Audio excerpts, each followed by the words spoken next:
Hi friends, welcome back to Kongu Adukkalai. எல்லாரும் நல்லா இருக்கீங்களா? இன்னைக்கு நம்ம நிறைய பேர் கேட்ட ரெசிபியான gluten free vegan cake recipe தாங்க பார்க்க போறோம். இப்போ உங்களுக்கு gluten free-ஆ வேண்டாட்டி நீங்க மைதா மாவு இல்லாட்டி கோதுமை மாவு பயன்படுத்துங்க. நான் plant based milk butter பயன்படுத்தியிருக்கேங்க. அந்த ரெசிபி நம்ம சேனல்லே இருக்கு. அதுவும் லிங்க் பண்றேன், செக் பண்ணி பாருங்க. அதுக்கு பதிலா நீங்க நார்மல் milk and butter பயன்படுத்துங்க. இப்போ ரெசிபிக்குள்ள போலாமாங்க?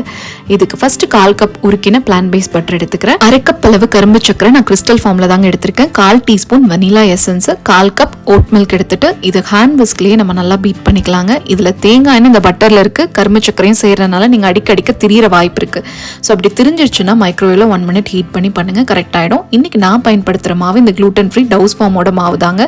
இதோட இன்கிரீடியன்ஸ் இங்க இருக்கு, செக் பண்ணிக்கோங்க. இதுல 1 கப் அளவு அந்த மாவு எடுத்துட்டு 1 டேபிள் ஸ்பூன் பாத்தீங்கன்னா பேக்கிங் பவுடர் சேர்த்துக்கலாம். ஒரு 1/4 கப் ஓட் மில்க் வச்சுக்கலாங்க. ஏன்னா இந்த மாவுல அரிசி மாவு இருக்கறனால நீங்க கலக்க கலக்க இறுகிட்டே இருக்கும். அதனால இந்த 1/4 கப் ஓட் மில்க்கையும் சேர்த்து நம்ம நல்லா கலக்கினாதான் இந்த கன்சிஸ்டன்சி வருங்க.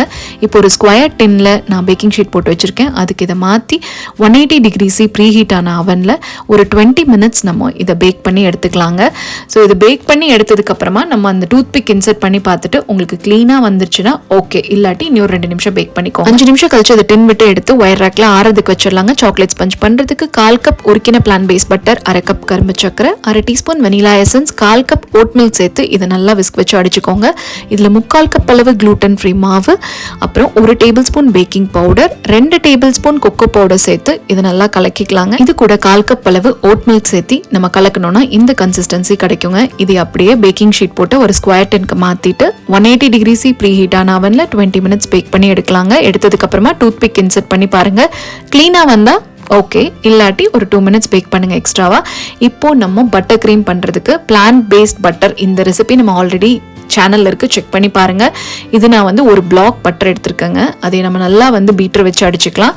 இந்த பவுடர் சுகர் பார்த்தீங்கன்னா 1/2 கப் எடுத்திருக்கேங்க. அதை நம்ம கொஞ்சம் கொஞ்சமா தான் சேர்த்து நம்ம அடிச்சுட்டே வரணும். இதுல 1/2 டீஸ்பூன் வெனிலா எசன்ஸ் சேர்த்து நம்ம பீட் பண்ண நம்மளுக்கு எல்லோவா இருந்ததுலங்க பட்டர் இப்போ பாருங்க சில்கி ஒயிட்டா இந்த டெக்ஸ்சர்ல வந்தோன்னா பட்டர் கிரீம் சூப்பரா ரெடி ஆயாச்சு. இதுல கொஞ்சம் பட்டர் கிரீம்ல நான் கொக்கோ பவுடர் கலந்து வச்சுக்கிறேங்க. இப்போ நம்ம கேக் ஸ்பஞ்ச் வந்து நல்லா ஆறிடுச்சு. இதை சைட் லேயர்லாம் கட் பண்ணி எடுத்துக்கலாம். டாப் லேயரும் கட் பண்ணி எடுத்துருங்க. இது வேஸ்ட் ஆயிடும் பயந்துக்கு வேணா. குட்டீஸ் ரெடியா வெயிட் பண்ணிட்டு இருப்பாங்க. ஒரு கப்ல போட்டு கொடுத்துட்டீங்கன்னா சூப்பரா சாப்பிட்டு முடிச்சிடுவாங்க. அதுக்கப்புறம் ஈக்குவல் சைஸ்ல வச்சுட்டு நீங்க வந்து கேக் வந்து நான் 2 லேயரா கட் பண்ணிக்கிறேங்க. இதே மாதிரி வெனிலா ஸ்பஞ்சும் நான் கட் பண்ணி எடுத்துக்க போறேன்.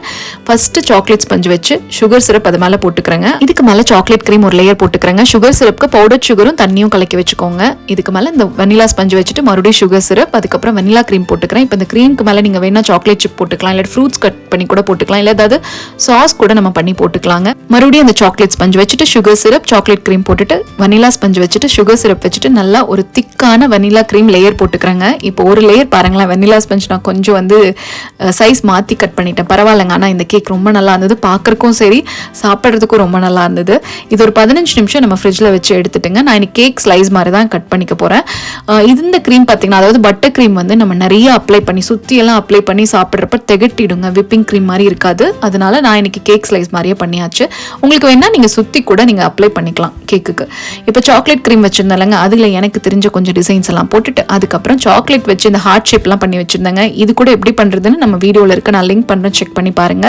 ஸோ அதையும் வச்சு எனக்கு தெரிஞ்ச டிசைன்லாம் பண்ணிட்டேங்க. ஃப்ரூட்ஸ் பார்த்தீங்கன்னா ஸ்ட்ராபெரி, மேங்கோ, கிவி எல்லாம் வச்சிங்கன்னா ரொம்ப டேஸ்ட்டாகவும் இருக்கும் கேக் கூட சாப்பிட்றதுக்கு. என்னதான் மெஷர்லாம் பண்ணி கேக் பண்ணாலும் இதுதாங்க இருக்கிறதுலே ப்ரௌட் மூமெண்ட். என்னன்னா நம்ம கட் பண்ண ஸ்லைசஸ் எதிராம அப்படியே பிளேட்ல அழகா எடுத்து வைக்கிறது. ஸோ அந்த சந்தோஷம் எனக்கு கிடைச்சிருச்சுங்க. இன்னொரு சந்தோஷம் என்னன்னா, நார்மலா ஒரு கேக் சாப்பிடணும்னா நம்ம குழந்தைகளுக்கு எப்போ வேணா வாங்கி கொடுக்கலாங்க.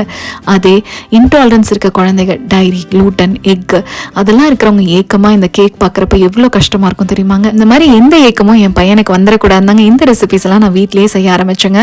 இப்போ உங்க குழந்தைங்க யாருக்காவது gluten, டைரி, எக் இன்டாலரன்ஸ் இருந்ததுன்னா இந்த கேக்கை நீங்க தாராளமா ட்ரை பண்ணி கொடுக்கலாம். அவங்களும் ஜாலியாக என்ஜாய் பண்ணுவாங்க. ஏன் சந்தோஷம் அந்த அம்மாக்களுக்கு புரியும்னு நினைக்கிறேன். தேங்க்ஸ் ஃபார் வாட்சிங்.